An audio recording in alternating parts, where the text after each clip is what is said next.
दिल्ली के मुस्लिम मोहल्ले में 25 से 30 राउंड फायरिंग हुई। गोली चलाने वाले भी भाईजान, जहां गोली चली वो भी मुस्लिम मोहल्ला। सोचिए, देश की राजधानी में इतनी गोलियां चलती हैं, छत पर खड़ी लड़की को गोली लग जाती है। दिल्ली में इतने हथियार आए कहां से, इतनी गोलियां आई कहां से? ऐसा क्या हुआ कि जो शमशद और शानू ने एक दूसरे पर गोलियां बरसा दी? पूरी इन्वेस्टिगेशन देखिए इस रिपोर्ट में। दिल्ली में गोली चली, 25 से 30 राउंड फायरिंग हुई। सड़क पर 17 खोखे मिले।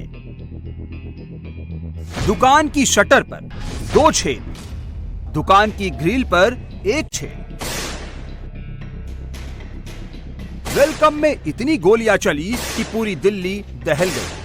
इलाके में इस कदर ताबड़तोड़ फायरिंग हुई कि न्यूज हेडलाइन बन गई। वेलकम में फायरिंग से पूरी दिल्ली में सनसनी फैल गई है। गोली दिल्ली की मुस्लिम बस्ती में चली। गोली चलाने वाला भी मुसलमान था। जिस पर गोली चलाई गई वो भी मुसलमान था। जिस बच्ची को गोली लगी वो भी मुसलमान है। मैंने देखा अब ज्यादा आवाज आ रही है। मैंने कहा अब कुछ मामला कुछ खराब हो रहा है। फिर मैंने अपनी विंडो में से झांक के देखा तो वहां से पता लगा गली में बहुत भीड़ है और फिर गोलियों की आवाज आ रही है। इधर से भी जा रही, इधर से भी आ रही, वहां से छत पे से, ये छज्जे पे से आवाज, इधर से गोली। फिर मैं वहां से उस मकान से अपने यहाँ से साइड होता हुआ, यहाँ बिल्कुल साइड होता हुआ मैं अपने इस कोने वाले मकान में आ गया, यहाँ पे जहाँ मेरे ही किराएदार हैं जिनसे झगड़ा हुआ, जिन्होंने गोली चलाई है। ठीक है, मैं मकान मालिक हूँ। ये मैं यहाँ कोने पे खड़ा हो गया तो कोने पे से मैंने देखा वहाँ सामने से, वहां से भी 2 लड़के गोलियां चला रहे थे।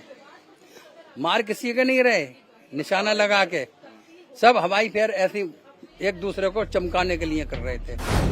मुस्लिम मोहल्ले में आखिरकार ऐसा क्या हुआ कि भाईजान बंदूक लेकर आ गए? भाईजान एक दूसरे के खून के प्यासे क्यों हो गए? आपस में ही भाईजान फायरिंग क्यों करने लगे?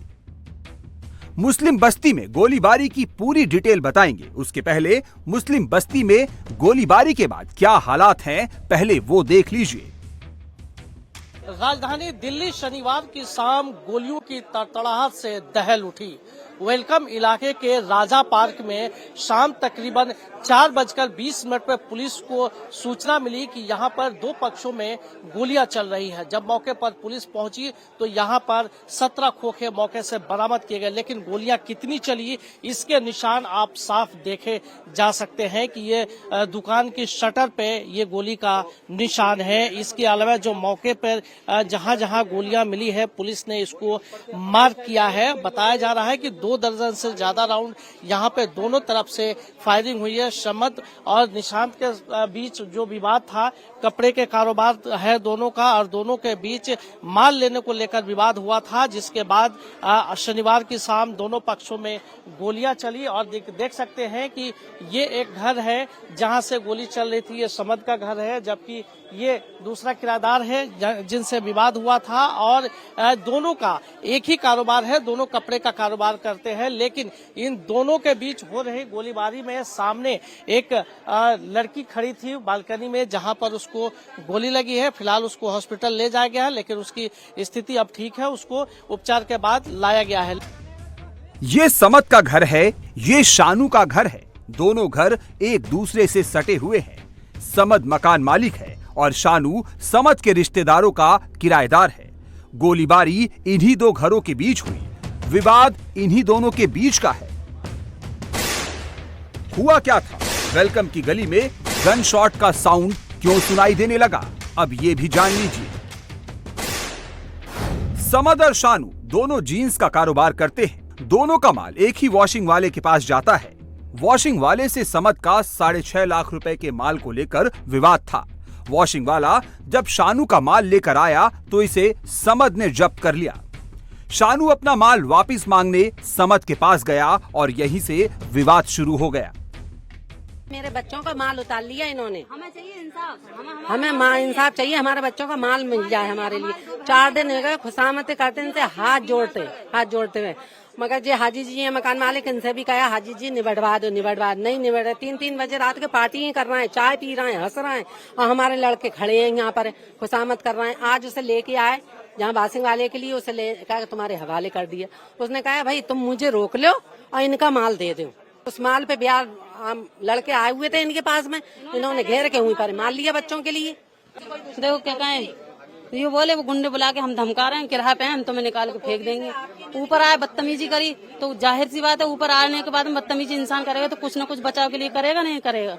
शानू का कोई शानू है, उनका माल था, तो उन्होंने जो है ना मतलब जैसे कि यहाँ पे आए बात करने के लिए, 3 भाई इकट्ठे होके बात हुई। उन्होंने कहा भाई हमारा माल दो। उन्होंने ये कहा कि भाई ऐसा है भाई पैसे दे दो और मतलब जैसे अपना माल ले लो। भाई हमने तो वॉशिंग वाले से लिया है, हमें तो तुमसे कोई मतलब है ही नहीं कोई बातचीत करने का। तो इन लोगों में जो है ना गाली गलौच होने लगी, हाथापाई शुरू हो गई इसी बात पे। और फिर उसके बाद में मतलब ये चले गए यहाँ से निकल के। 10-5 इकट्ठे हुए होंगे, ये लोग सब इकट्ठे होकर आए तो डंडे, वही डंडा होता है किसी के पास में, किसी के पास रॉड होती है, और गोलियां चलने की आवाजें आनी शुरू हो गई यहाँ पे। गोली दिल्ली में भी चली और दिल्ली से 105 किलोमीटर दूर मेरठ में भी फायरिंग हुई।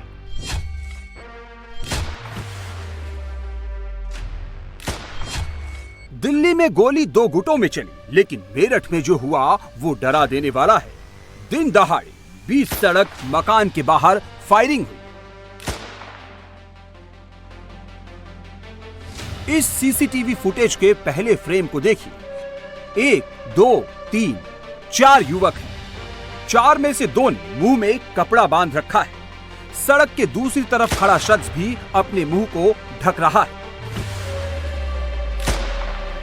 ये सभी एक घर के बाहर खड़े हैं। अभी सभी निहत्थे दिख रहे हैं, लेकिन अगले ही पल सफेद शर्ट और काली पैंट पहना ये शख्स अपनी जेब से कुछ निकालता है। इसके हाथ में बंदूक है। पॉकेट से यह शख्स गोली निकालता है और बंदूक को लोड करता है। बंदूक लोड करने के बाद तेजी से ये सामने वाले घर की तरफ आता है और उसके बाद दरवाजे पर फायर कर देता है।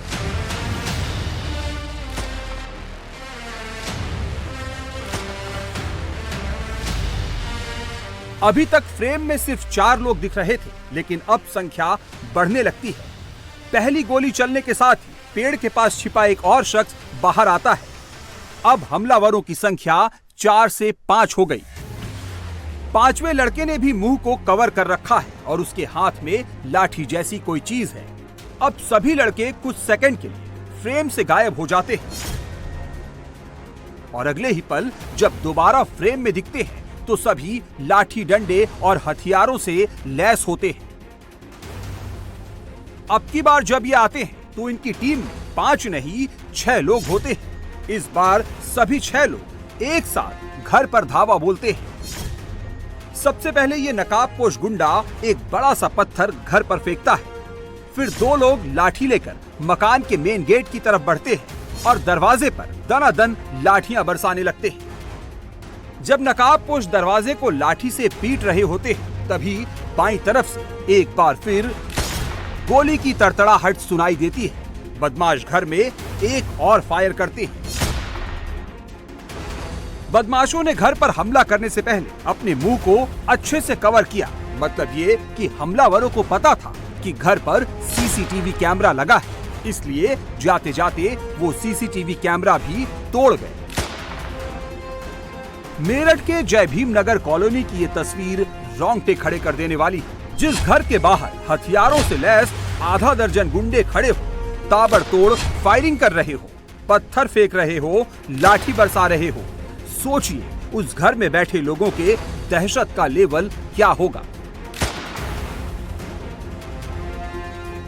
जब घर के बाहर से गोलियां चल रही थी तो अंदर का मंजर कैसा था, इन तस्वीरों से अंदाजा लगाइए। जब फायरिंग हुई तो एक गोली बिजली के इस मीटर में आकर लगी। गोली लगने से बिजली के मीटर का क्या हाल हुआ आप खुद ही देखिए। बिजली का मीटर दरवाजे के ठीक साथ है। अगर दरवाजे के पास कोई भी खड़ा होता तो कुछ भी हो सकता था। गोली सिर्फ मेन दरवाजे पर नहीं चली, गोली सिर्फ बिजली के मीटर पर नहीं लगी, गोली अंदर कमरे तक भी आई। कमरे की दीवार पर गोली के निशान देखिए।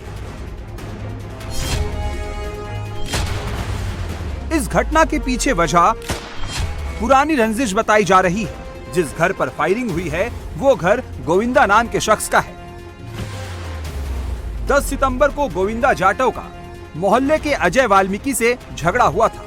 बच्चों को लेकर शुरू हुआ झगड़ा कोर्ट कचहरी तक पहुंच गया, जिसके बाद पुलिस ने दोनों पक्षों के खिलाफ मुकदमा दर्ज किया था। सूचना मिली थी कि जयवीर नगर में फायरिंग की घटना हुई है, जिसके क्रम में यहाँ पे हम लोग आए हैं। तो ऐसे समाज के दो पक्ष हैं, वाल्मीकि और जाटव, उनके बीच में कोई खून विवाद को लेकर आपस में मारपीट की बात आई है और फायरिंग भी हुई है, जिसमें हम लोग गिरफ्तारी करके पूछताछ कर रहे हैं।